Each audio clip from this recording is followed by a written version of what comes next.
Bonjour à toutes et à tous, je suis ici aujourd'hui pour vous parler de ce que j'appelle les parties dissonantes. Les parties dissonantes, c'est en parlant de votre personnalité. Dans votre personnalité, vous avez plusieurs parties, ce qui n'empêche pas que vous êtes une seule et même personne, mais il y a plusieurs parties à l'intérieur de vous qui sont différentes.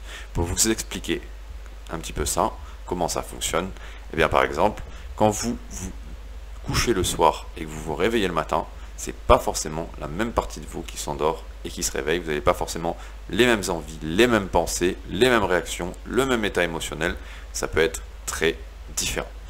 Donc, en fait, ce qu'il faut savoir, c'est que vous avez tendance à alimenter en vous différentes parties qui représentent différentes choses qui n'ont rien à voir. Une de vos parties va représenter votre sécurité, une autre le contrôle, une autre va représenter vos émotions d'amour, une autre va représenter vos émotions de colère, une autre va représenter par exemple votre partie artistique, ou une autre, ça peut être une partie très mathématique, qui calcule et qui analyse. Et vous allez avoir différentes parties, comme ça. Vous allez en avoir plus ou moins. Tout le monde en a certaines qui reviennent, mais il y en a certaines qui vous sont complètement propres. Certaines personnes peuvent en avoir beaucoup plus ou beaucoup moins que d'autres. Peu importe, chacun a en tout cas plusieurs parties, ce qui n'empêche pas que vous êtes une seule et même personne. Eh bien, parfois, vous pouvez créer un conflit intérieur, à l'intérieur de vous, en ayant, par exemple, pour certaines personnes qui ont subi des traumatismes ou certaines choses comme ça, la partie du contrôle ou de la sécurité qui commence à prendre, par exemple, beaucoup trop de place.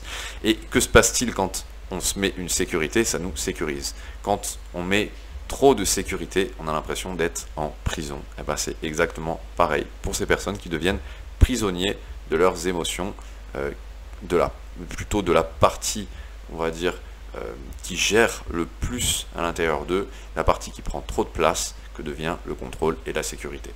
Car justement, chaque partie a sa place et a son rôle à jouer. Et si jamais il y a une partie qui se développe vraiment beaucoup trop, qui commence à devenir énorme, elle va empiéter sur les autres parties et prendre leur rôle et le jouer à leur place. Sauf que cette sécurité, ce qu'il faut savoir, c'est que quand elle prend ce rôle, c'est pour votre bien-être, c'est pour justement votre sécurité, mais inconsciemment, cette partie de vous qui veut vous aider va plus vous mettre des bâtons dans les roues qu'autre chose. Alors, ce qui est très intéressant, c'est que toutes les parties de vous sont très différentes, mais malgré tout, elles ont toutes énormément d'empathie les unes pour les autres, vu qu'elles font toutes partie de vous. Et là, justement, c'est là-dessus qu'on va jouer en hypnose, parce qu'une fois qu'on a ramené une personne dans un état très profond d'hypnose, on va pouvoir aller chercher ces parties pour s'adresser directement à elles et les faire communiquer avec nous et entre elles pour arriver à un arrangement, pour arriver tout simplement à un accord pour évoluer, pour avancer dans le bon sens.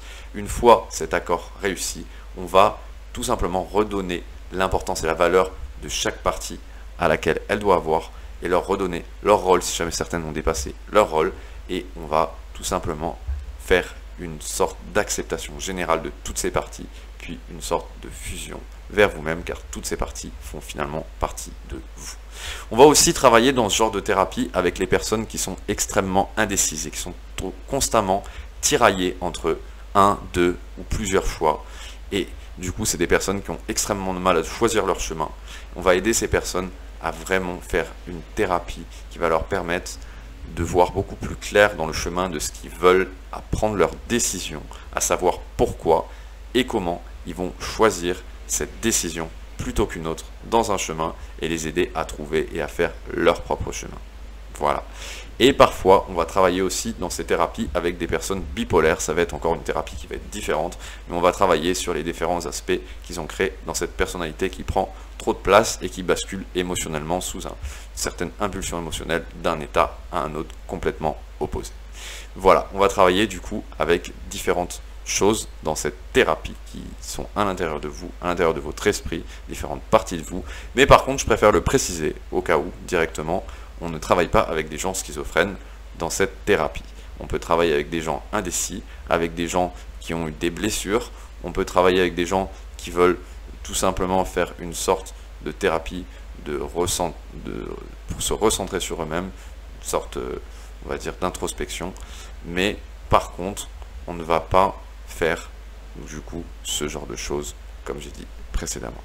Voilà, donc si jamais vous avez une quelconque question, n'hésitez absolument pas ce sera avec plaisir. Je vous remercie, je vous dis à très bientôt. Au revoir.